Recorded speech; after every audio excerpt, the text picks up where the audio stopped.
اعوذ باللہ من الشیطان الرجیم بسم اللہ الرحمن الرحیم۔ دیسی ٹپس پوائنٹ کے تمام ناظرین کو میری طرف سے السلام علیکم۔ ناظرین، ہماری آج کی اس ویڈیو میں آپ کو بتائیں گے کہ جماع کا صحیح ٹائم کیا ہے، اس لیے ویڈیو کو آخر تک ضرور دیکھیں۔ اگر آپ کو ہماری یہ ویڈیو پسند آئے تو اسے لائک ضرور کریں اور چینل کو بھی سبسکرائب کر لیں۔ پیارے دوستو، جماع ایسے وقت میں کیا جائے جس میں طبیعت کا توازن درست ہو، نہ زیادہ بھوک کی حالت ہو، نہ بالکل پیٹ بھرا ہوا ہو، اور نہ ہی قضائے حاجت کا تقاضا ہو، نہ نیند کا غلبہ ہو، نہ ذہن پر پریشانیوں اور الجھنوں کا ہجوم ہو۔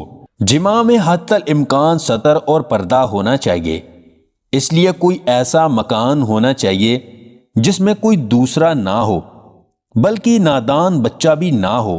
ہاں، اگر بچہ سویا ہوا ہو تو الگ بات ہے، حتیٰ کہ جانوروں کی موجودگی بھی مناسب نہیں۔ اسی طرح کلام پاک یا دینی کتابیں اگر ہوں تو ان پر کپڑا ڈال دیا جائے۔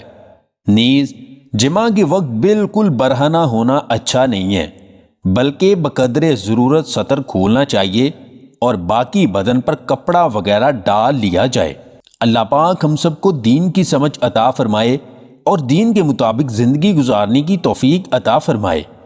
اگر آپ کو ہماری یہ ویڈیو پسند آئے تو اسے لائک اور شیئر ضرور کیجیے گا، اور مزید ویڈیوز حاصل کرنے کے لیے ہمارے اس چینل کو سبسکرائب کر لیں۔